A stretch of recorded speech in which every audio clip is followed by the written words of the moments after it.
Night of violence as calls for justice in the deadly police-involved shooting of Daunte Wright turn into complete chaos.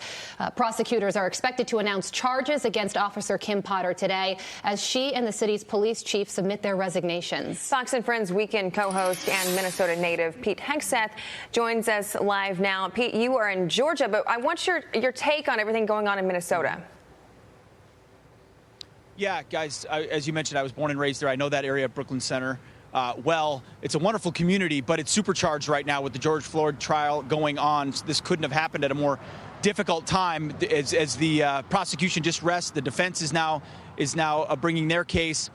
And it's hard because it doesn't fit into any convenient box. Everybody wants to treat these situations as if they're one and the same, and each is very different, both for the tragedy of what happened and also the officer walking up to that door knowing there's an armed aggravated assault warrant out for the person inside trying to arrest them, and there's a resisting of arrest. When that happens, it creates impossible calculations about what you do next. And what I hate to see is the immediate fallout. Here you have the police officer who admitted to making a mistake. You have the police chief of Brooklyn Center who said, I believe in due process. And you've got people running to the podium, fanning the flames, to include the governor, who made very irresponsible comments in Minnesota, making the situation worse. So the particulars of each case ought matter. And to say, as some congressmen and women have said, that everyone in the police department is racist, of course makes the situation worse. So I wish the temperature could come down and conversations could be had, and ultimately due process is deserved to that officer, and we all recognize that it was a very unfortunate situation, any way you look at it. Yeah, who knew that I believe in due process would be a fireable offense? Pete, I know. I want to ask you about some big news that broke yesterday. President Biden announced that all troops will leave Afghanistan by September 11th. I feel like a lot of our enemies want to see us out of this region. How do you see it?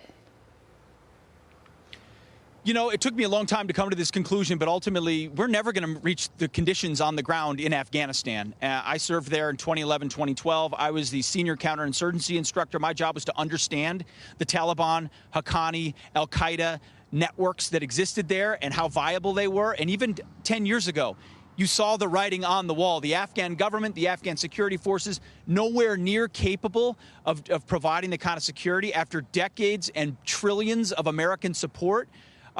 This is the right move. And Donald Trump set it in motion by saying we're bringing the troops home. We won't fight forever in Afghanistan. We can't rebuild the society into some utopian democracy. Not going to happen. So I don't like the fact that there will be fallout.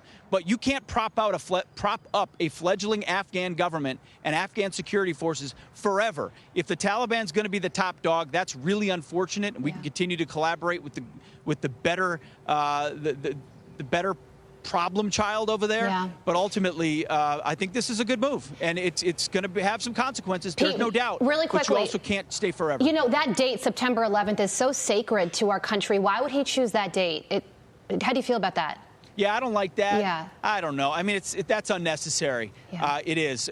Stick to something else. Keep the anniversary sacred the way it will be when we honor it. And then, Pete, really quickly, promo the Breakfast with Friends for us in Georgia this morning. Yeah, is that a diner or what?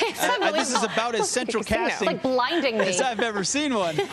I know, it's unbelievable. The Marietta Diner here in Marietta, Georgia. We're here. It's Cobb County, which is the county where the All-Star game was supposed to take place. So we're going to talk to the owner of this fantastic Taj Mahal of a diner and others here today to talk about the fallout. Super impressive. They certainly have enough money to pay their electricity bill, that's for sure. Pete, thank you.